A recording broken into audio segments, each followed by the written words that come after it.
આ દ્રશ્ય છે સુરત મહાનગરપાલિકાની 104 નંબરની સિટી બસના, જે લોહીના ડાઘાથી ખરડાયેલી જોવા મળી છે. ઉધના વિસ્તારમાં જ્યારે આ બસ પસાર થઈ રહી હતી ત્યારે બસમાં સવાર 2 થી 3 ઈસમોએ એક યુવકને ટાર્ગેટ બનાવ્યો હતો. પ્રાથમિક વિગત મુજબ આ હુમલાખોરો યુવકનો મોબાઈલ ચોરી કરવાના ઈરાદે આવ્યા હતા. જ્યારે યુવકે પોતાની કિંમતી વસ્તુ બચાવવાનો પ્રતિકાર કર્યો ત્યારે આ નિર્દયી શખ્સોએ પોતાની પાસે રહેલા ધારદાર ચપ્પુ વડે યુવક પર ઉપરાછાપરી હુમલા કરી દીધા હતા. ચાલુ બસમાં થયેલા આ હુમલાથી બસમાં ચીસાચીસ મચી ગઈ હતી. યુવકને લોહી લુહાણ હાલતમાં જોઈને આસપાસના સ્થાનિક લોકો અને અન્ય મુસાફરો તેની વહારે આવ્યા હતા. તાત્કાલિક ધોરણે ઈજાગ્રસ્ત યુવકને સારવાર માટે નજીકની હોસ્પિટલ ખસેડવામાં આવ્યા હતા. જ્યાં બીજી તરફ ઘટનાની જાણ થતાં જ ઉધના પોલીસનો કાફલો ઘટના સ્થળ પર પહોંચી ગયો હતો. પોલીસે બસના કંડક્ટર અને પેસેન્જરોની પૂછપરછ હાથ ધરી હતી અને આરોપીઓને ઝડપી પાડવા માટે સીસીટીવી ફૂટેજ તપાસવાની તજવીજ હાથ ધરી છે. જાહેરમાં ચાલતી બસમાં જો નાગરિકો સુરક્ષિત નથી તો સુરક્ષા વ્યવસ્થા સામે મોટા સવાલો ઉભા થાય છે.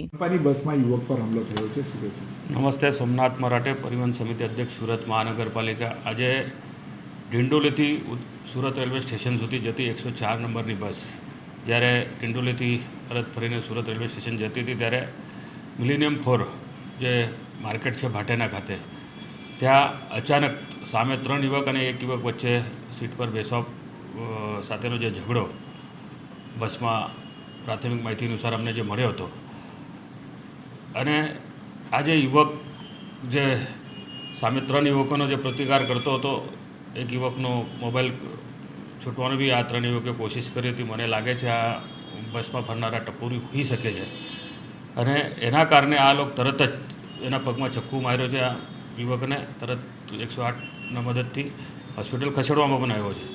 પરંતુ આવી બાબત ક્યારે સાચી લેવાય નહીં. સુરત શહેરના જેટલા બી પોલીસ સ્ટેશન છે, અગાઉ પણ આપણે BRTSની અંદર મહિલા પોલીસ દ્વારા જે ચેકિંગ હાથ ધરવામાં આવી હતી.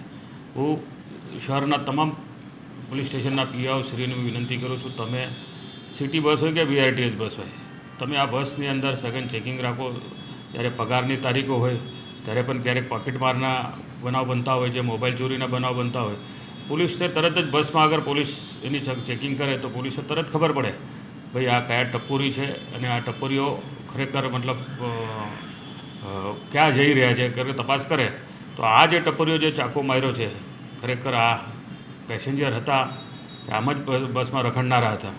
અને પ્રાથમિક તપાસ લઈને આ ટપોરીઓ પર કડકમાં કડક કાર્યવાહી થાય એવી હું PI શ્રી જોડે વાત કરી છે. અને આવનારા દિવસોમાં આવો કોઈ બનાવ ના બને એના માટે સઘન ચેકિંગ રાખવા માટે પણ એમને વિનંતી કરી છે.